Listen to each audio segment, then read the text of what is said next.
माही सिंह और आप देख रहे हैं नेक्स्ट 9 न्यूज। आज बात करने वाले हैं अपर्णा यादव को लेकर। जी हाँ, अपर्णा यादव वही है जिनको लेकर भारतीय जनता पार्टी अभी भी सोच विचार करती हुई नजर आ रही है। माना ही जा रहा था कि अखिलेश यादव इस बार अपर्णा यादव को बड़ा पद सौंप सकते हैं।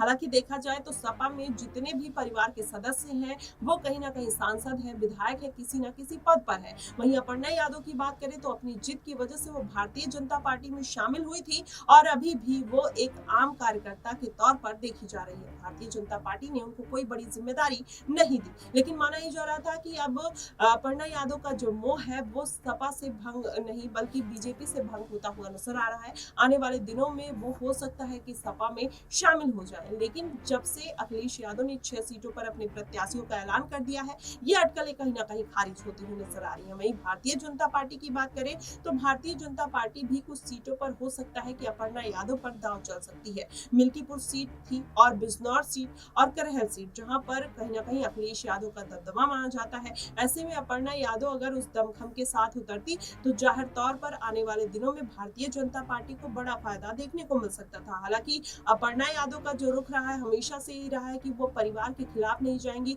परिवार के खिलाफ चुनाव नहीं लड़ेंगी, क्योंकि मैनपुरी से जयवीर सिंह ठाकुर को उतारने से पहले भारतीय जनता पार्टी अपर्णा यादव को मैदान में उतारना चाहती थी। लेकिन अपर्णा यादव ने जो एक डील रखी थी जिसमें उन्होंने साफ तौर पर कहा था कि वो परिवार के खिलाफ नहीं जाएंगी, ऐसे में माना ही जाने लगा कि अपर्णा यादव के वो रास्ते बंद हो गए। अगर उन्होंने वो सीट स्वीकार कर ली होती तो कहीं ना कहीं उनका जो कद है वो भारतीय जनता पार्टी में बढ़ता हुआ नजर आता। लेकिन उसके साथ ही अगर देखा जाए तो इस बार अपर्णा यादव कहीं ना कहीं ये चाहती हैं कि उनको चुनावी मैदान में उतारा जाए, कि कोई सीट पर जिम्मेदारी सौंपी जाए। हालांकि लोकसभा चुनाव में उन्होंने प्रियंका गांधी के खिलाफ चुनाव लड़ने की इच्छा जरूर जाहिर की थी, जिससे ये लग रहा था कि अपर्णा यादव भी चाहती हैं कि उनको सीट पर जिम्मेदारी दी जाए, लेकिन लोकसभा चुनाव में उनको कोई भी सीट नहीं दी जाती है। हालांकि अपर्णा यादव की ही बात नहीं, लोकसभा चुनाव में काफी ऐसे बड़े कद्दावर नेताओं की टिकट काटे गए जिससे माना जा रहा था कि भारतीय जनता पार्टी अगर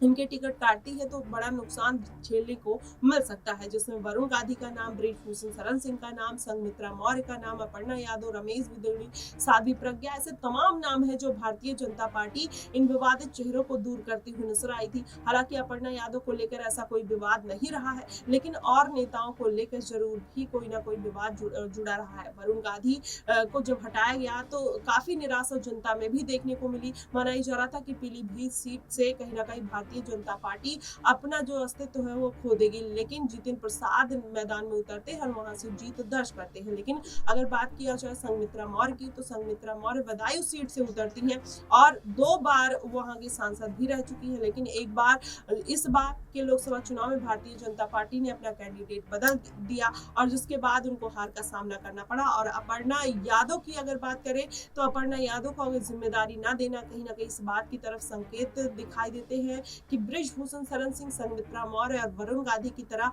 ये भी किसी और पार्टी का आने वाले दिनों में रुख कर सकती हैं। हालांकि वो पार्टी कौन सी होगी, अगर इस बार कोई बीजेपी जिम्मेदारी नहीं देती है तो क्या वो मायावती के साथ जाएंगी, चंद्रशेखर आजाद कांग्रेस, या अखिलेश यादव के साथ जाती हुई नजर आ सकती है। हालांकि उन्होंने ये बयान दिया था कि वो पार्टी में रहकर खुश हैं, लेकिन क्या वो अपने राजनीतिक भविष्य के बारे में नहीं सोचकर क्या भारतीय जनता पार्टी के बारे में सोचते हुए नजर आ रही है, ये सवाल कहीं ना कहीं सपा पार्टी के परिवार के मन में भी उभरता हुआ नजर आता है। फिलहाल देखना दिलचस्प होगा कि आखिरकार भारतीय जनता पार्टी इस बार कोई मौका देगी या फिर मायावती, आजाद, अपर्णा यादव को साधते हुए नजर आएंगे। आपको क्या कुछ लगता है, आप हमें कमेंट बॉक्स में जरूर बताइएगा। फिलहाल के लिए बस इतना ही। देश और दुनिया की तमाम खबरों के लिए हमारे साथ बने रहिएगा नेक्स्ट 9 न्यूज पर।